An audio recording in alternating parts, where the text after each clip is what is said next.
Hey guys, Rich here with Brotherhood Reviews, and we're back talking about Bleach episode 9, and I actually enjoyed this one a lot, and I hope you guys did too. But before we get into the breakdown and Ichigo drama and Kyoriko Raikou, Captain Raikou, I'm just gonna leave it that simple. Captain Raikou discrepancies right now. He is really not feeling what's going on at this moment. Now, before we get into that, don't forget to like, comment, and subscribe for more content like this. And yeah, here we go. And also let me know your thoughts about this episode and how you've been liking it so far.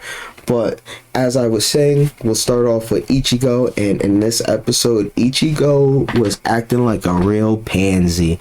I'm not even gonna lie to you guys. I don't even know. Can I say that word on YouTube? But anyways, whether I could, he was acting like a little baby. This happens every time when you fight a new foe. You lose, your sword breaks, and then you have to learn a new power. Yeah, so now his new power he's gonna get a Soul King boost. We also find out that the Soul King is very interested in Ichigo himself. You know what? It'd be too funny if the Soul King is his father or something like that. That'd be hilarious. It's not, obviously, but it'd be funny if his father was pretending to be in the castle, but really, on Earth, taking care of his kids. But I think it'd just be funny. I obviously know it's not. But anyways, we find out Ichigo and Renji are about to go into Soul King type of Soul Reaper training, air quotes, because I am just not sure what that fully entails. And now with everything that's happening, Ichigo is feeling like, oh well, Ichigo was talking to Renji, and he was like, don't you feel bad a little bit? We're out here bathing and eating food. And I'm sitting there when that part happened, I'm thinking, I'm like, you don't think anybody took a bath or ate any food after getting beat like that? Like, I'm pretty sure they're eating and bathing and stuff, to not infect their wounds, Ichigo. So I just, what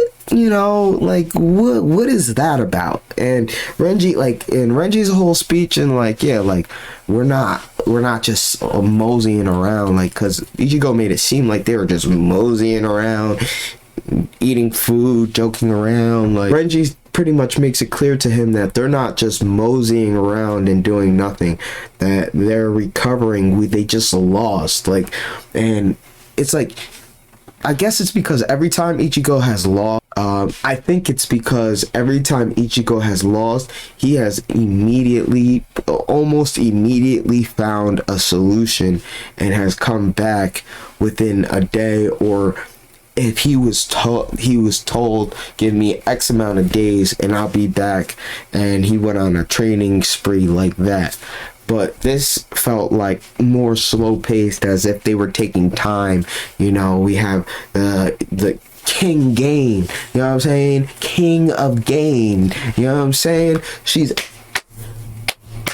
out here, you know what I'm saying? It's the I can't even pronounce her name either, but it's the chunky woman that came down with the obviously the 4 Soul Reapers or 5 Soul Reapers that protect the Soul King.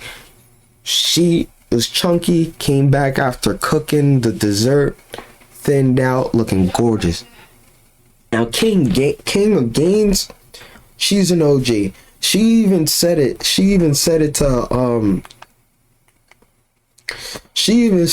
Renji. She was like, you said it the best.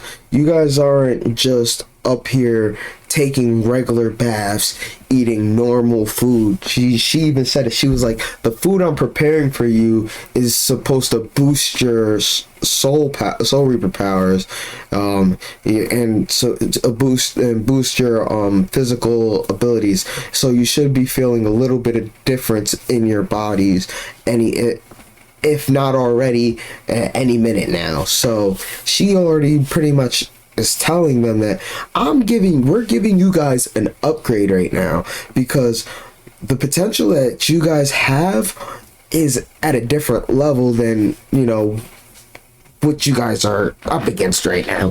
So we need you guys to get to that point, and we brought you guys specifically to get to that point. Now they get shot. Well, obviously they got shot to a cannon to that area, which is hilarious, because I think it's funny how, like, they can walk on air and they still have use cannons to shoot people across the world. It's just hilarious to me. But that's just the only other thing, and I think after that they go somewhere else, but that's obviously for the next episode. Now, after Captain Raikou gets a letter in the mail, pretty much saying that, due to all of your accommodations and you know, everything you've done, we are promoting you to Squad 1 leader. And with him being the Squad 1 leader now, he is pissed, and he is pissed because obviously he loved his job, because he had one of the most lax organizations in the Soul Society. Because I believe I said it in a previous video that I know for a fact that each squad captain is ahead of their own specific division, and I'm pretty sure his was like something easy. Like I don't even, like, not even like he wasn't even like the medical ones. Like he was, I think it was intel. I think that's it, like intel, like, because, you know, I'm not even gonna get into it because I didn't write anything down for that, so it's like, it's just a side note. But like, yeah, so like, you know, he lounged around all day because that's how easy his job was in the Soul Society. So granted, he is powerful, and he doesn't feel like he is the strongest of all of them, so he shouldn't be leader of all of them. But I feel like, especially how he handled himself when everybody was bickering, he seems like the only person that's actually fit to step up in that way. Now, his first action as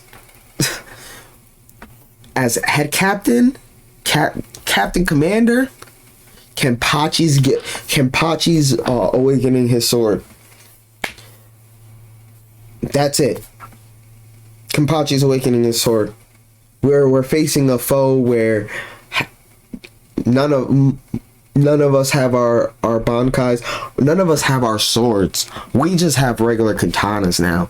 And two of our most powerful Soul Reapers that fight for us, well, 2 out of the 3, one might be blind in one eye. The other one, who knows what's going on with Ichigo right now with all this information he got.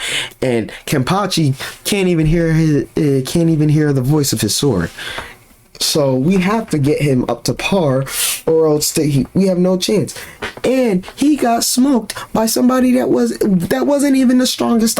Wasn't even the strongest. He was just a guy who can make himself look like anybody he wanted. So that's mind-blowing. That's embarrassing. I'm a Kenpachi fan. I got a Kenpachi cosplay in my closet right now, and I'm embarrassed. I'm embarrassed as a fan. Kenpachi went out like that. He needs to know who his sword is. Even if he doesn't know his Bankai, he needs to awaken his sword, because at the end of the day, he's too strong, and that's disrespect.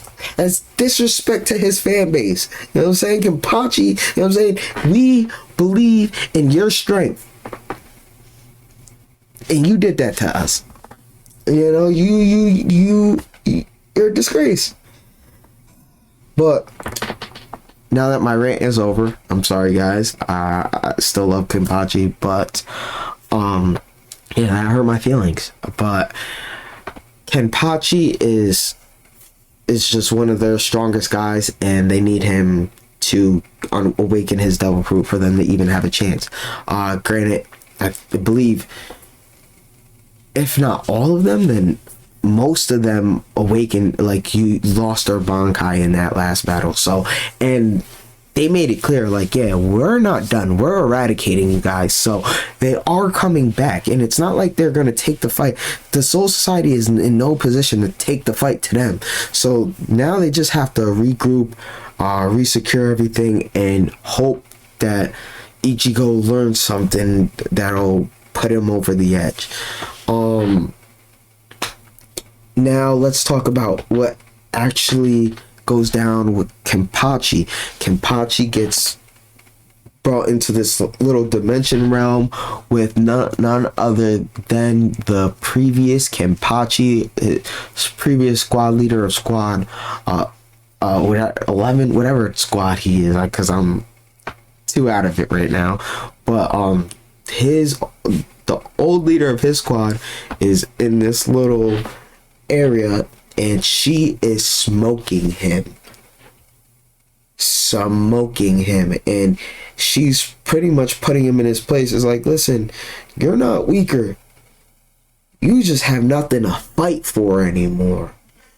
And it is just a powerful conversation that they're having, mixed in with the flashback, little bits and pieces of their flashback of their fight before. And she was like, you used to be a fearsome opponent, and your strength is definitely unmatched by many, but you are losing something in here that is causing you, when you swing that sword, not for you to fully, you know what I mean? Because and she even mentioned it, because he came eye patch not on at all, like ready for the work, like he was ready to.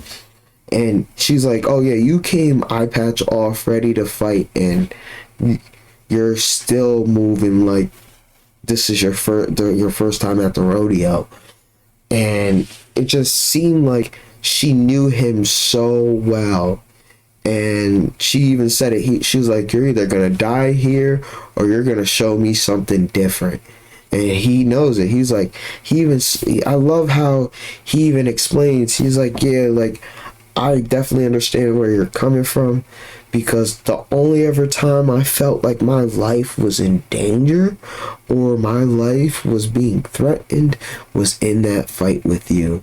And in that fight with you, I had nothing else. I had nothing else to give, and I gave it my all. And I've been pretty much, in not so many words that I'm saying, he was pretty much saying that I believe he's been searching for that feeling. And like, I know he didn't get that fighting Ichigo, but like, I think Ichigo is the closest, like, oh, this kid might have potential in the next 100 years, possibly, to get up to the point I need him to get to. But I can't wait to see their full, like, his full backstory with her and how all of that goes down. And Ichigo needs to get his stuff together. The more he keeps dwelling on eating food and taking a bath after losing a fight, I'm just no wonder they cut a sloth through the Soul Society. He's upset that he's dirty. He can't stay dirty. But anyways, it's a joke. But that's all I have for this episode. I hope you enjoyed it like I did. And I hope you guys have a good day, time, night, whenever you guys are listening to this. Thank you.